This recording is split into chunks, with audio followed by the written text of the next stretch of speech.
Двери, двери, премудростью вон мемон.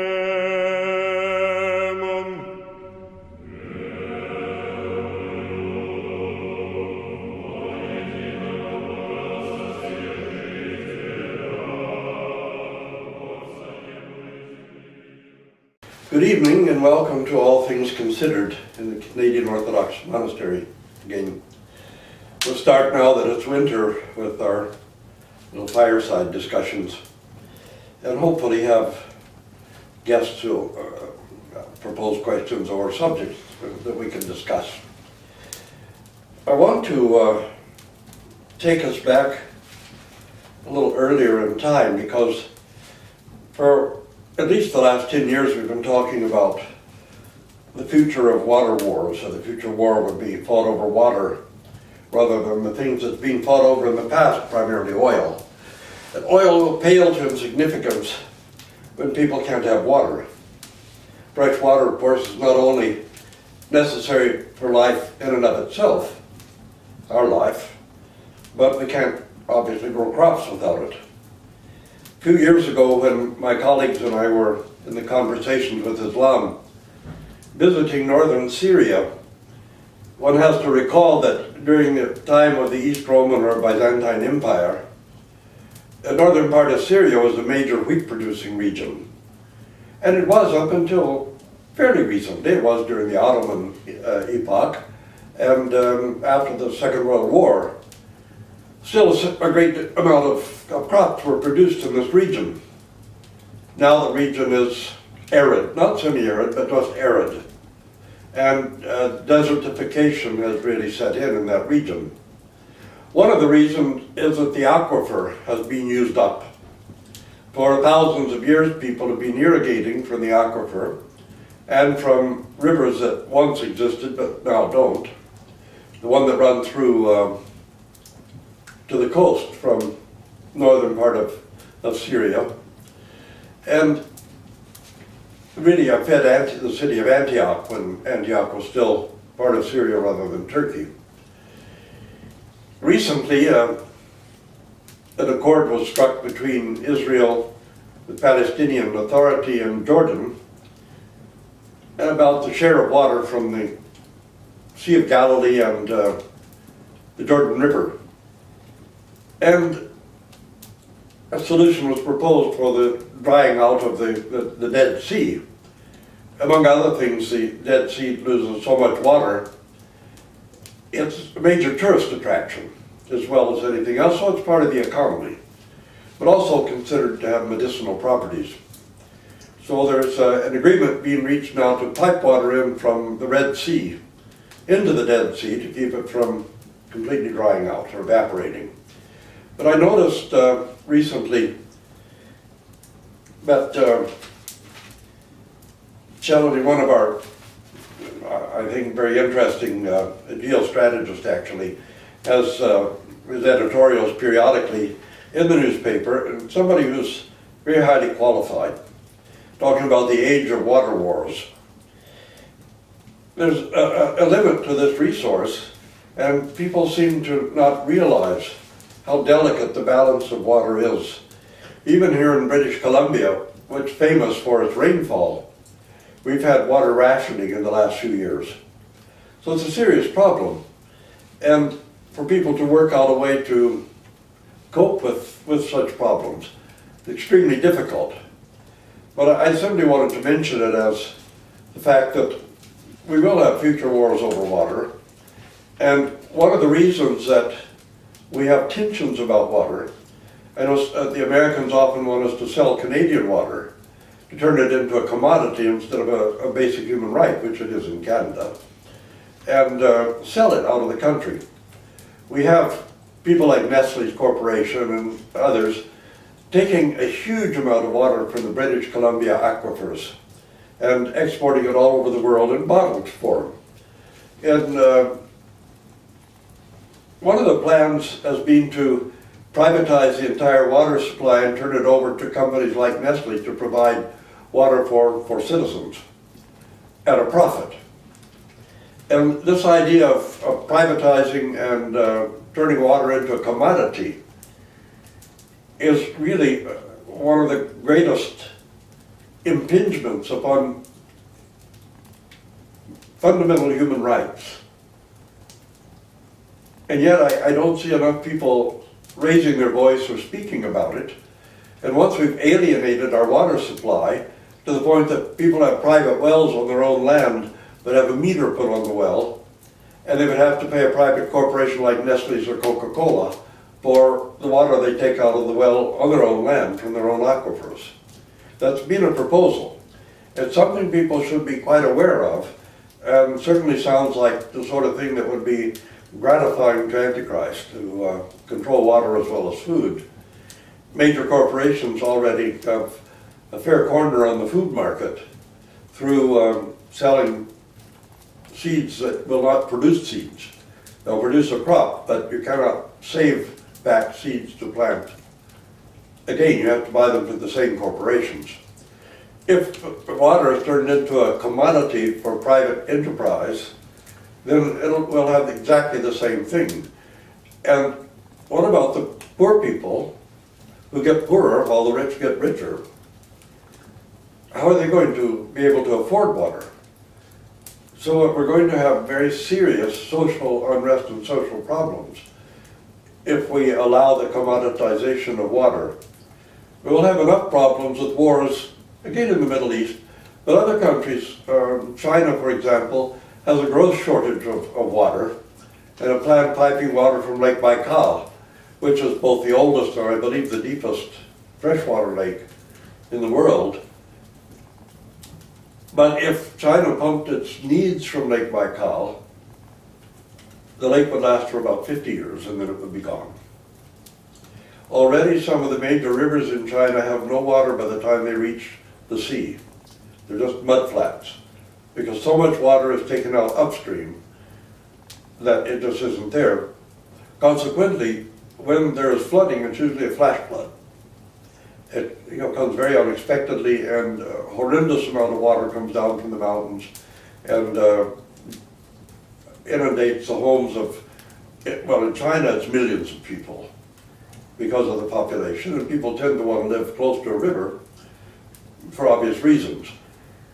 But this problem with water and water wars and the idea of commoditizing water instead of trying to conserve it better. The Ogallala aquifer in the American prairies is a catastrophe because this is a great corn and wheat bearing area, and without the aquifer, without the Ogallala aquifer, farming is going to become practically impossible in that region. It's bad enough that it's Tornado Alley, but with lack of water, it would be a catastrophe. Vladika, you mentioned Antichrist, so I'm wondering if, what would you say to people who interpret these happenings as a fulfilling of the prophecy of Revelation, and that we have come to the end times? I'm not too fussy about rushing into end times judgments. I think if we see the temple rebuilt in Israel and a great famous peacemaker speaking from the temple, then we can worry about it. However, there are many antichrists, and some of the major corporations are already antichrists. They already misuse and abuse people, and really things that are basic human rights, such as sufficient food and water, these people are controlling them in the way that the prophecies say Antichrist will. If you just take Cargill and Monsanto, you have a corner on a huge amount of the world's food production. I forget which one. I think Monsanto tried to actually patent the variety of rice, that basmati rice, that had been developed by the peasants in India. And because it had never been patented, they wanted to step in and patent it. And then, of course, it would be a crime for the peasants in India to plant their own rice without buying new seeds every year from Monsanto, or new shoots, or they have to stick the shoots in the water. And consequently, they wouldn't be able to afford it. So you would have to turn all of the farming over to major corporate farms. And the corporate farms are very much like a communist collective. In fact, major corporations and big box stores are simply collectives in the communist fashion. They're governed and controlled by a central committee in the planning or headquarters of the corporation. Small businesses are being stamped out just the way small landowners were stamped out by Stalin in the Ukraine and other regions of Russia. The great famine, an artificial famine that was caused in Ukraine during Stalin's time, in which around 8 million people starved to death. This was done by collectivizing the small privately owned farms. Well, you've done pretty much the same with everything from bookstores to grocery stores. There's already a collective. And the commissars in some central committee are governing it all, and small grocery stores just aren't there anymore. Even the convenience stores and service stations are owned by the oil company.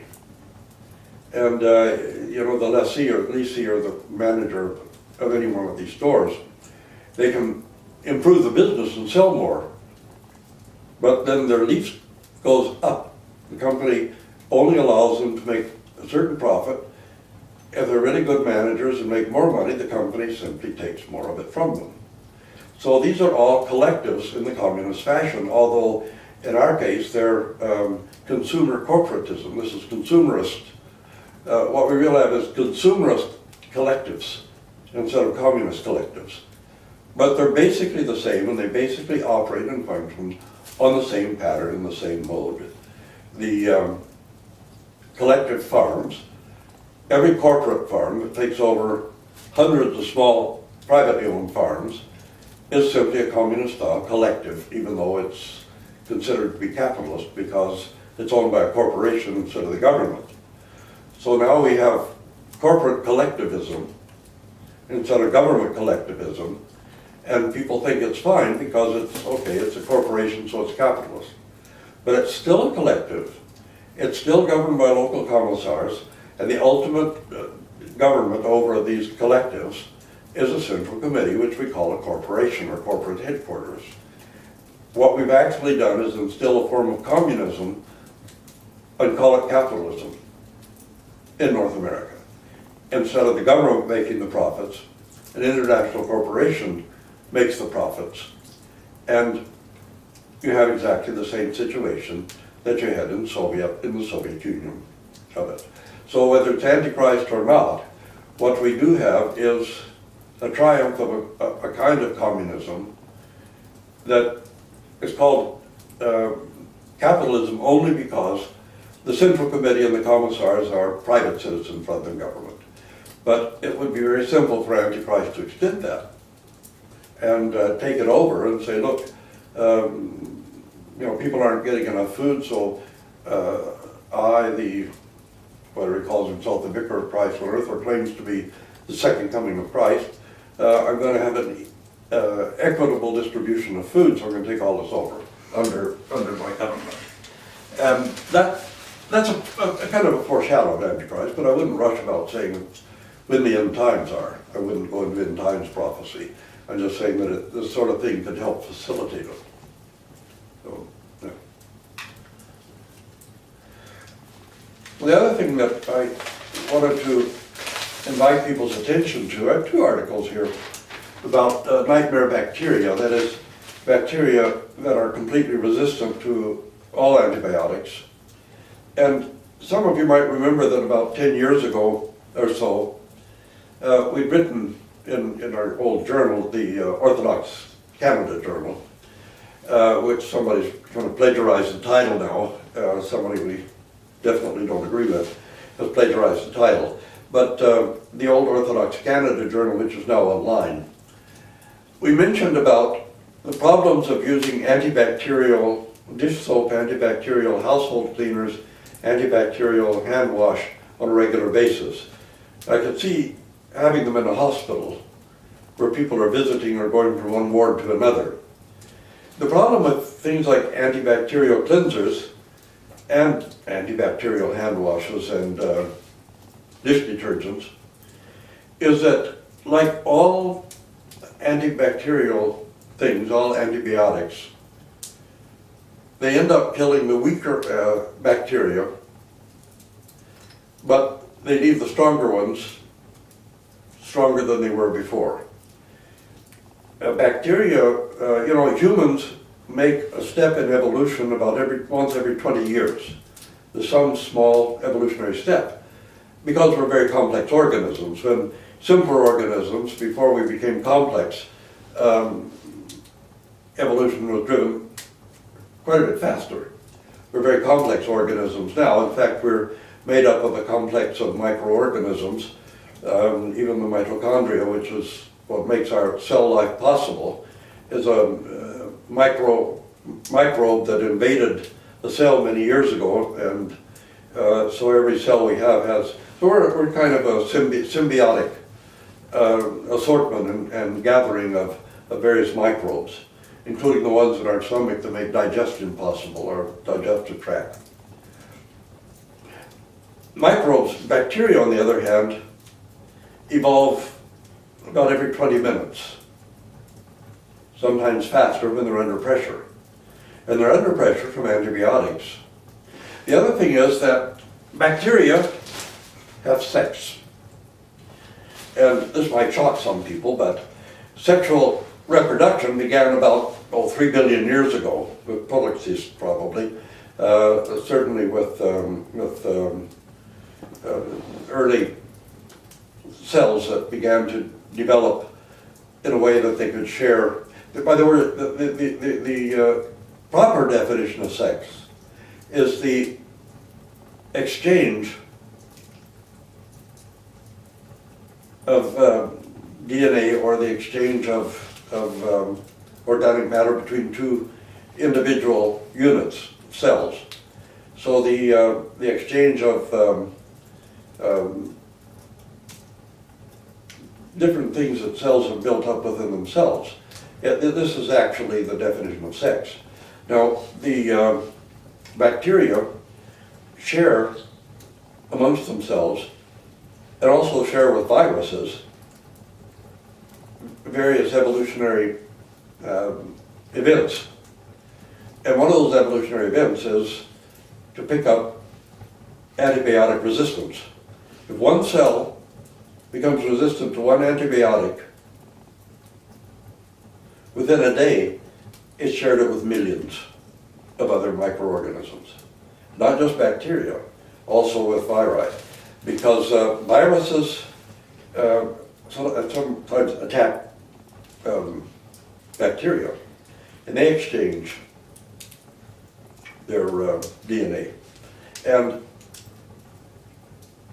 consequently, sometimes the virus doesn't kill the bacteria, but it picks up some of its information, and then it spreads it throughout the virus community.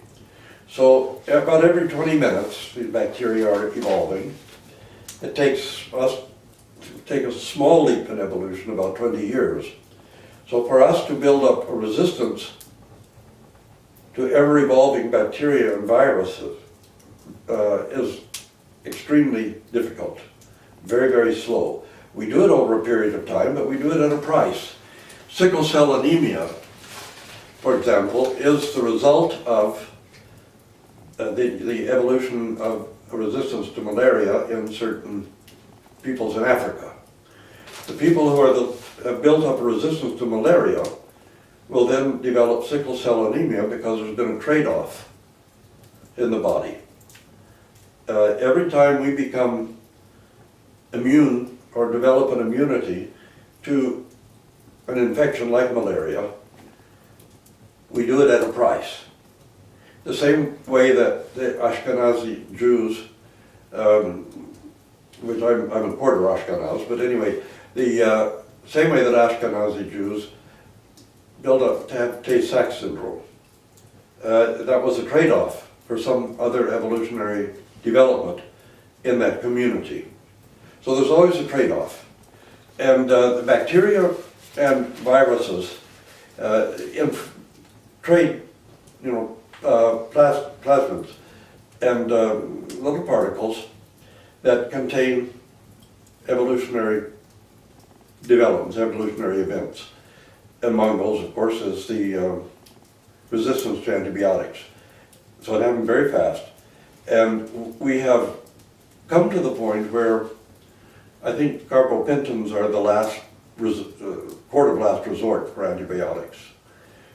But the more we use and the more we develop them, the more we run out of options.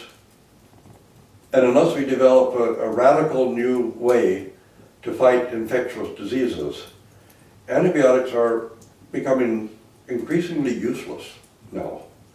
And part of it is our overuse.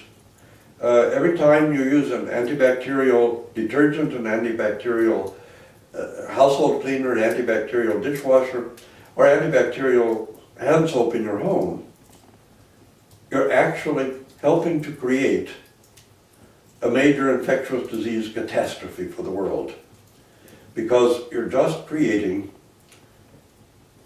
antibiotic-resistant bacteria and helping them to evolve and develop into a more strong and more virulent, more toxic bacteria. And they pass that on, of course, to viruses. So think about it next time you're in the supermarket and you have all these antibacterial everythings. You know, there's always a trade-off. There's a class action suit against major mouthwash company now, because the alcohol content in the mouthwash and gargle causes throat cancer or mouth cancer. When you every day sort of attack your mouth and throat with a strong alcohol content, or with hydrogen peroxide, you're increasing the possibility of having cancer in the mouth, the throat, because alcohol and hydrogen peroxide are carcinogenic when you're exposed to them on a regular basis. What you're trying to do is to kill off the bacteria in the mouth. Now, the second problem with that is that you also kill off the bacteria that has to be there, that is absolutely necessary in order for you to live and be healthy. Of course, it's better to use warm salt water if you have a sore or a canker in your mouth. Otherwise, brush your teeth with baking soda, and that's fine. Find mouthwash, or really you want to refresh your breath. So find one that is completely alcohol-free, and don't overuse it. Don't think you have to use it 3 or 4 times a day, because it's going to cause problems. But trying to kill off bacteria, this hysteria we have about killing bacteria, is really catastrophic. A bacterial imbalance in your stomach can actually lead to stomach cancer. To take heavy antibiotics and kill off the proper bacteria that have to be in your gastric intestinal system is to invite the takeover by opportunistic bacteria that should not be there and can cause very, very severe illness. As a matter of fact, killing off the proper bacteria in your intestines can really contribute to cancer in the intestines, in the lower intestines. And this is a very severe matter. So we should think twice before we fall into the marketing hysteria about bacteria and trying to kill off every living bacteria. We couldn't live without the bacteria on our skin and the bacteria in our intestinal system. So we kill them off as a form of slow suicide. And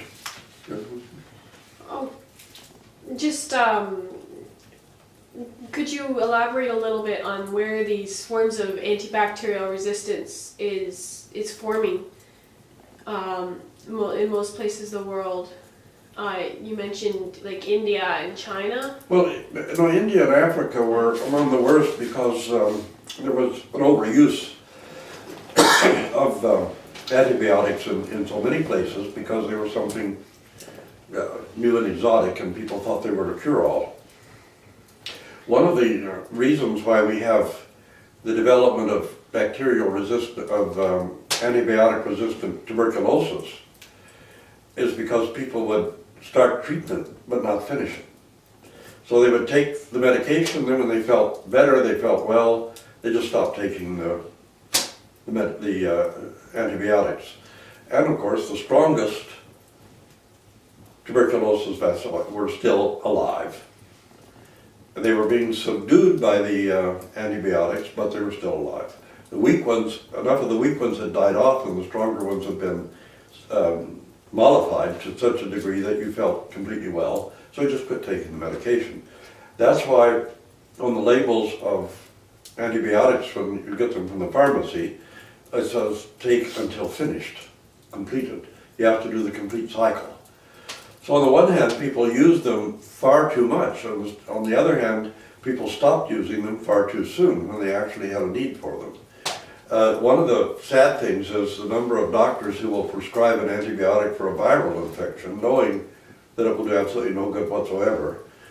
But I asked a doctor once, why do you prescribe antibiotics for viruses? Well, you know, people expect something, and you have to give them something. And I said, well, you know, why don't you give them a placebo? Well, of course, that would be unethical. I said, well, if a person has a viral infection, and you give them an antibiotic, that is a placebo.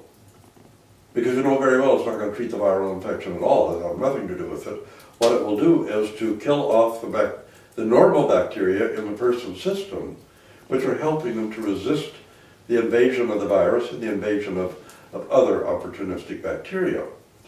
An antibiotic given for a viral infection is a placebo, and a very dangerous placebo at that. A sugar pill would be a lot safer, but that's unethical.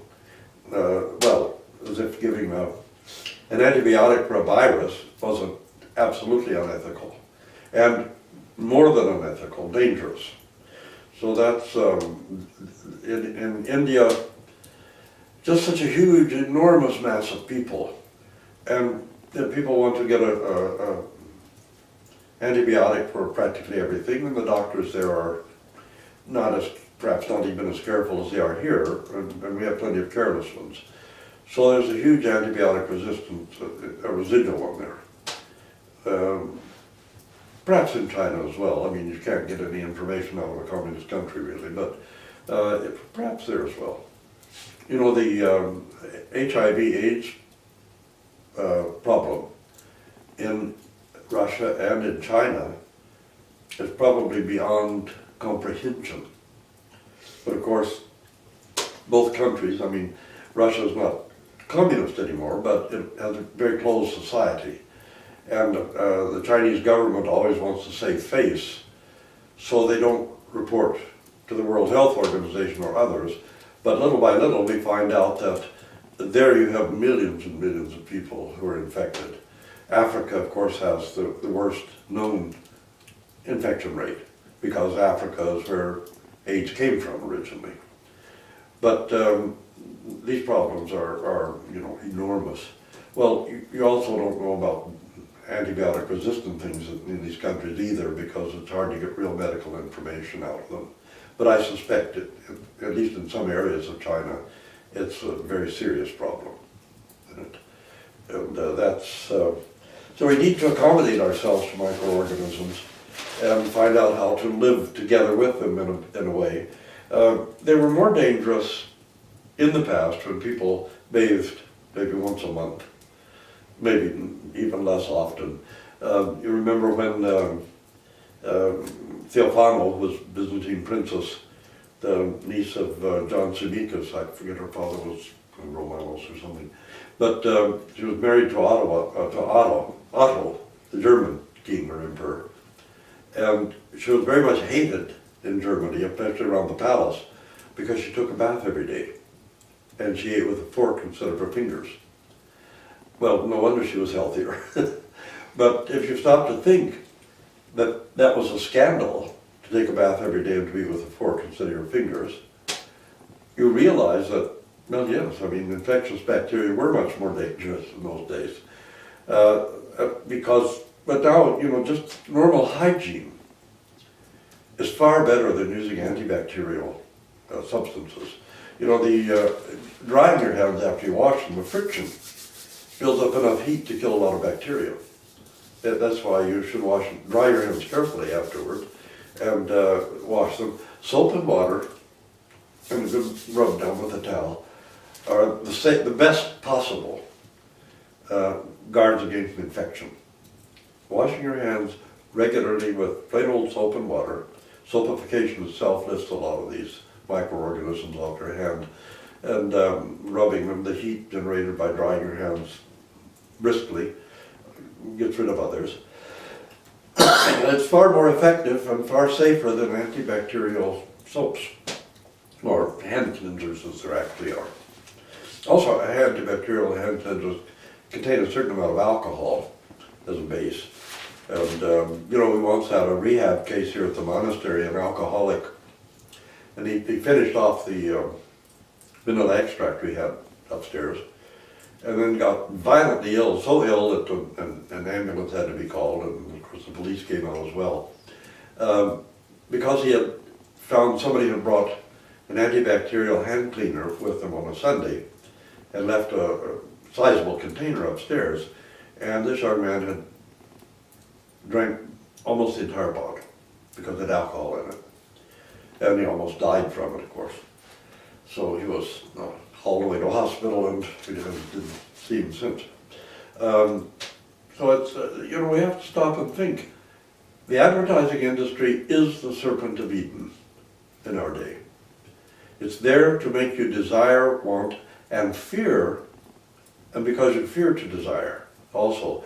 So you fear bacteria, you fear infection, so you buy this product that's supposed to help you, but really only makes the problem worse.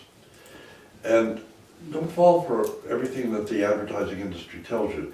Better to listen to medical profession that tells you, wash your hands frequently and forget the antibacterial cleansers. So, and we, as we say, we need to learn to coexist with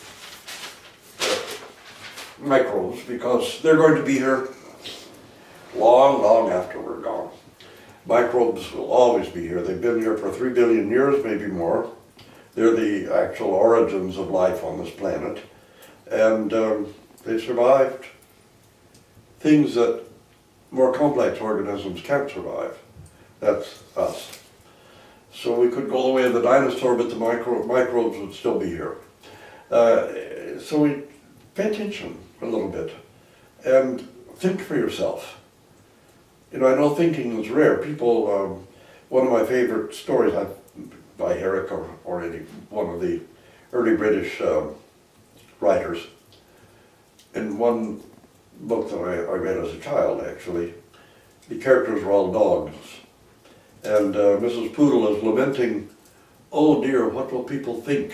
when Dr. Spaniel replies, "Oh, they won't, my dear. I don't doubt that they'll talk, but they won't think. Thinking is very rare." And think for yourself sometime. Do some critical thinking, a lot more critical thinking. You know, it's like advertisements that say, "Oh, if you put this on your face, you'll look 10 years younger because, you know, all your wrinkles and the discolorations in your skin will disappear, and your eyes will be brighter, and the bags under your eyes will vanish." I don't even think people always believe that, but they buy it because hope springs eternal. None of them work. They simply don't. Just like antibiotic water. We fall for everything the advertising industry tells us because we don't think anymore. And one reason, I suspect there are two things that bother me. When they had the deconstruction of Christianity that we call the Protestant Reformation, so for around 600 years, you were told that tradition was bad and that hierarchical structure was evil. Well, after 600 years, people began to be very suspicious of hierarchical structure. So a younger generation have no respect for hierarchical structure.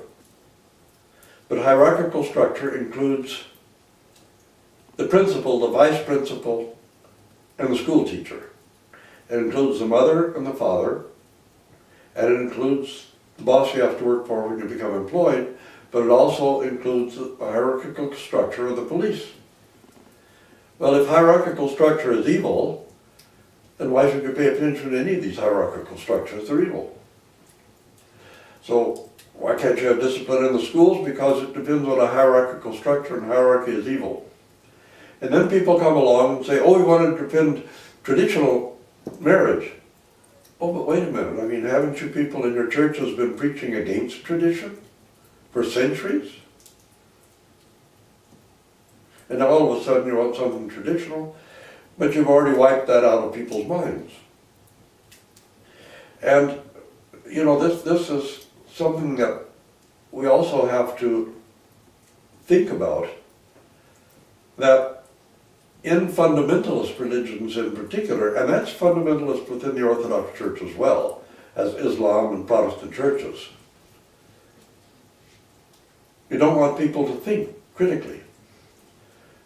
You want to tell them all kinds of lies and not have them think critically about it, just accept, and we say, oh, you have to have faith.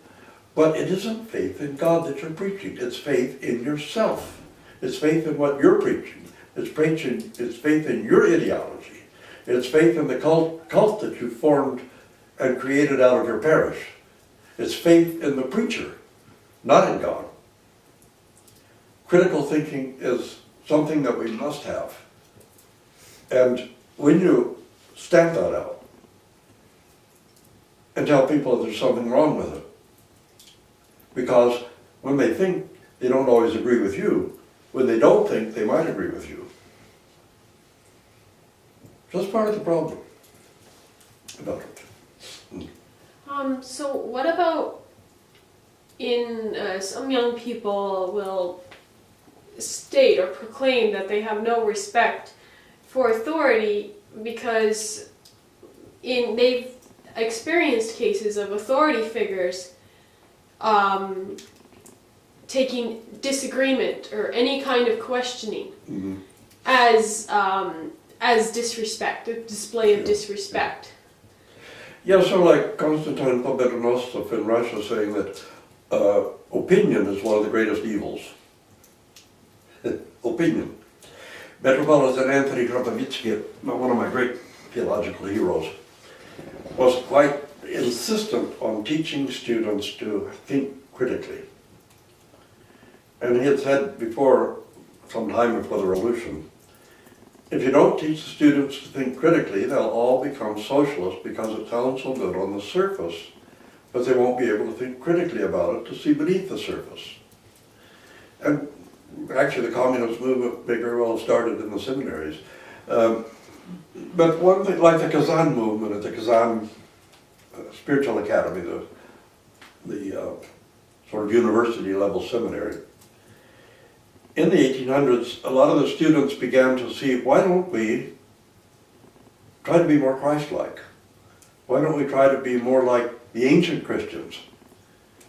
And of course the ancient Christians were criticized by some Roman authorities because they would help everybody in need without distinction, not just their own, but everybody.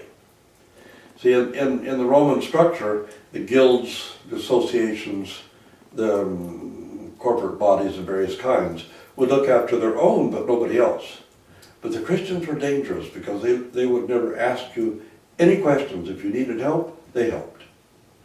And that's what made them dangerous, because people saw that they were operating on the basis of genuine compassion and love.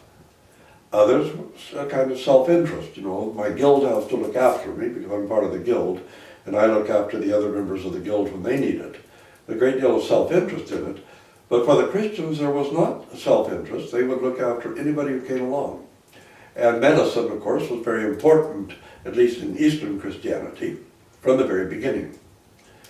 So anyway, the Kazan people wanted to see, where's the charity, where's the caring for the widows, the orphans, and the hungry and all that went on in the ancient church. And we as individuals need to be doing this, not some distant power or even some vast organization where you just throw a few kopecks at it and then you don't do anything. We ourselves need personally to be involved in the kind of activity that our Lord Jesus Christ commanded us to take. feed the hungry, clothe the naked, give water to the thirsty, visit the sick, visit those in prisons, all these things.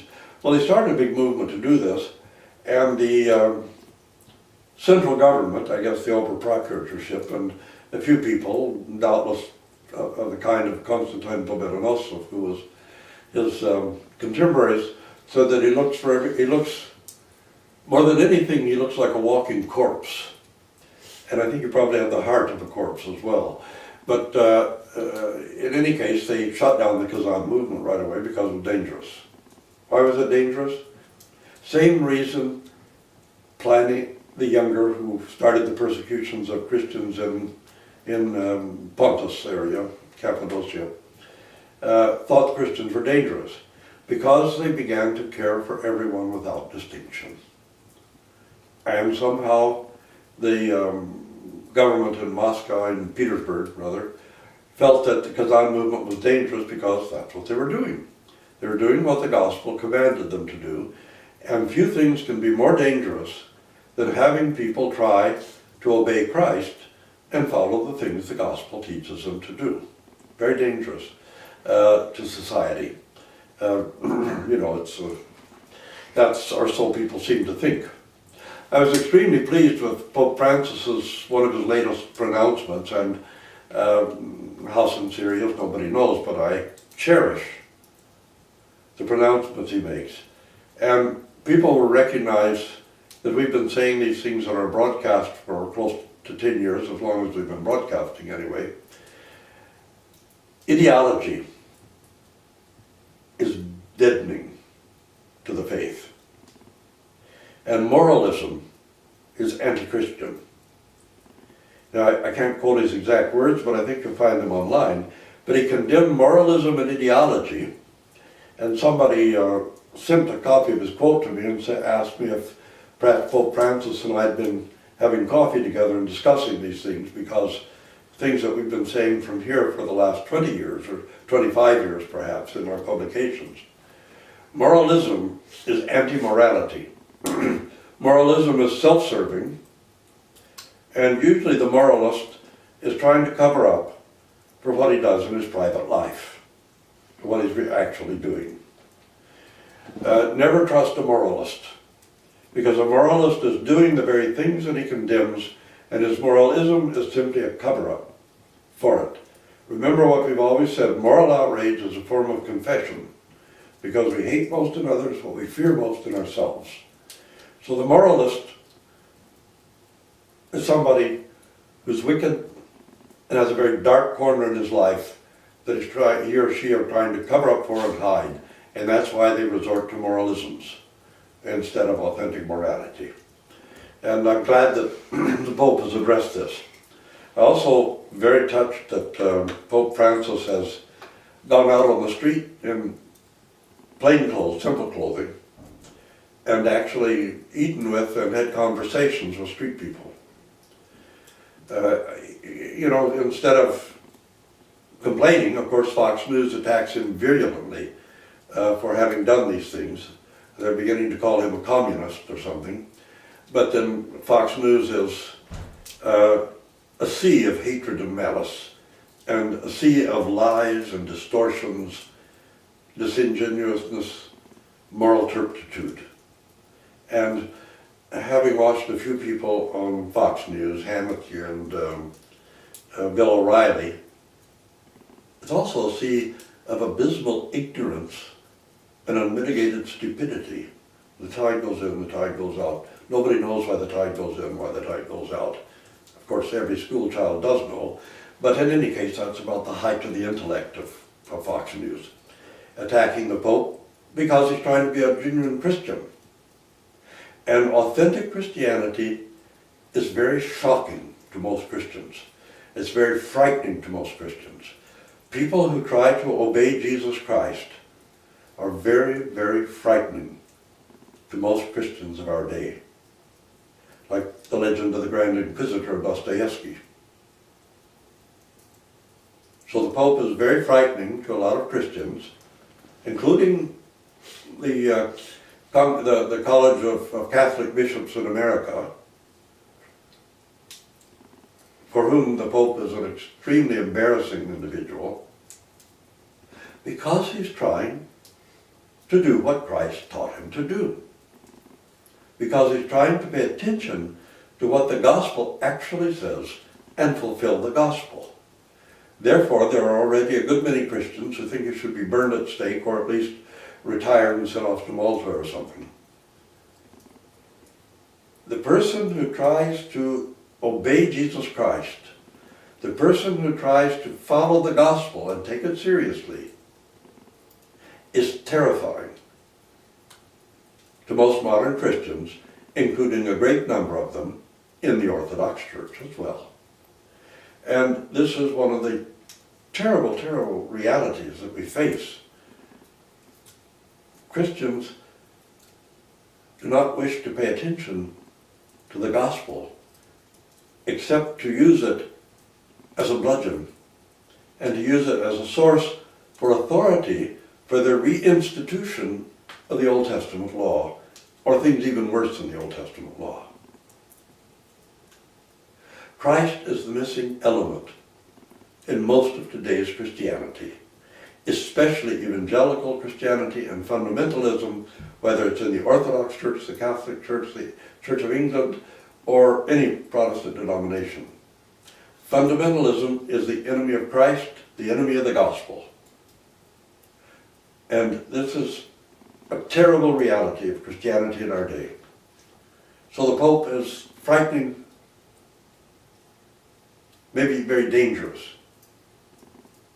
because God forbid he's paying attention to Jesus Christ and what Jesus Christ taught. And he's paying attention to what the gospel actually says.